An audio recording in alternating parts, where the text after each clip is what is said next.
several years after the Gabby Giffords shooting, they ran an editorial suggesting that her PAC had specifically targeted with the sort of the crosshairs, that you see in a gun, certain districts, sort of leading to violence against people like Gabby Giffords. They knew it wasn't true.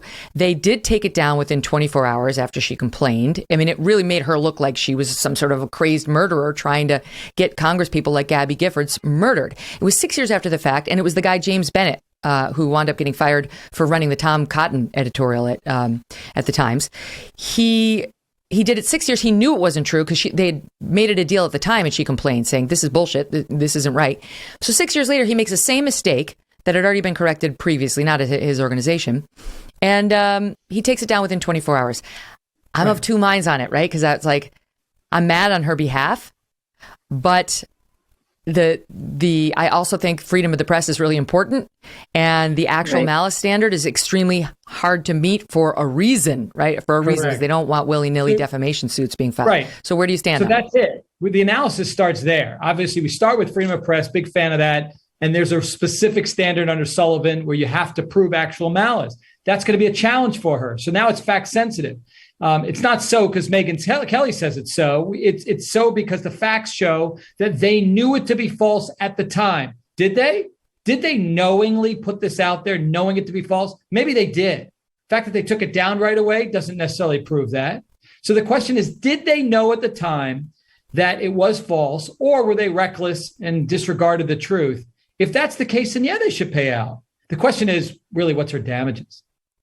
Well, I think, Jonna, that what's really at risk, though, here is the defamation standard for public figures. I mean, if that standard gets changed, right now it's actual malice. The reason that no public figure realistically ever sues for defamation is because if you're a public figure, you can't win. The standard of proof that the person maligning you had actual malice in their hearts in doing it is so high, that they knew it was false when they printed it and they had actual malice. Right. So it's so high, but this case could redefine it. It could redefine it. What she's trying to say is that, 6 years after the fact, the New York Times knew very well that her PAC had nothing to do with the shooter who went in and shot up Gabby Giffords' event. And yet, this is what appeared in their paper. Was this attack evidence of how vicious American politics has become? Probably.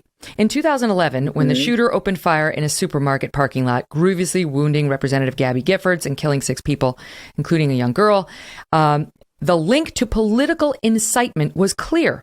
Before the shooting, Sarah Palin's Political Action Committee circulated a map of targeted electoral districts that put Ms. Giffords and 19 other Democrats under stylized crosshairs. That wasn't true. And the fact that the New York Times pretended that it had no idea that this had been a big story. This had been a big story when people did this to Sarah Palin in the wake of the Giffords shooting. And she had to run around trying to correct other people. She called it a blood libel. Remember? That too made news. It's a jury might disbelieve that this guy didn't remember that. They might believe he did have actual malice against Sarah Palin and maligned her for that reason.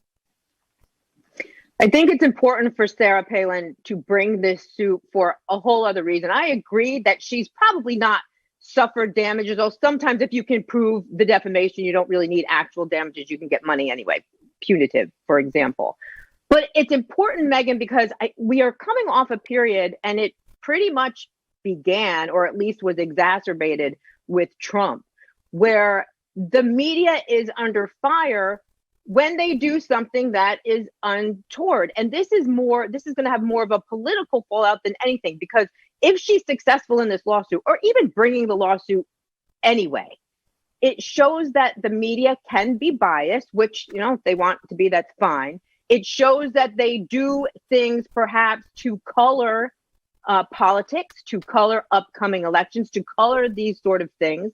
And Sarah Palin is saying you can't always believe what you see and what you read in our press, which used to be very esteemed and now seems to have taken sides politically and doesn't care, is reckless, has abandoned when it comes to factually printing truth. And if she illustrates that, she's won. She doesn't have to get a dime. Yeah, she's that's won. right. And that's probably what's motivating her. We don't need her lawsuit to teach us that the media is biased. I mean, I think that that's readily acceptable by any reasonable, intellectually honest person. The question is whether, I'm curious, Jonna, whether you think that she's got actual malice here, which is the standard and will only change unless and until she takes this up to the Supremes and it changes.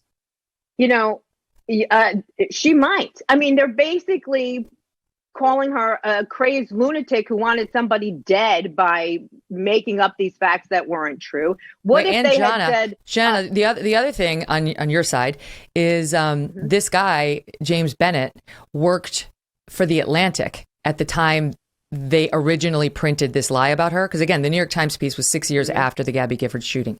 When the shooting took place, Sarah Palin was maligned in this very same way.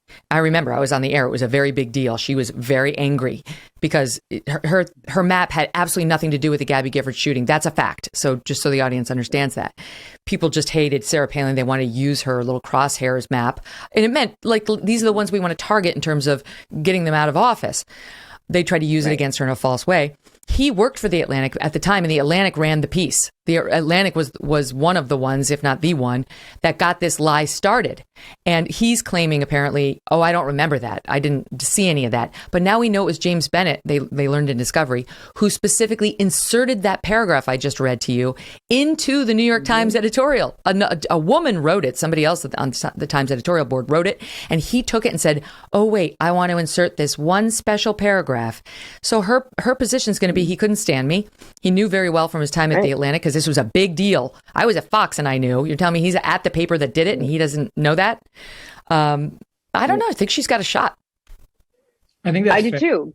Yeah, that's got believable. a shot. It just depends upon what the facts are. He gets up there and he says something different in terms of what his motivations were, then that could be sold to the jury too. He's going to say he was on deadline. And let's put it this way. He had a short turnaround. Maybe this guy will never do it again to somebody else. And let's change the facts a little bit. What if a reporter, doesn't portray Sarah Palin that way? What if a reporter says she molests children? She kicks puppies. I mean, take the politics out of it for a minute, even though that's why this was happening. It was very, very political.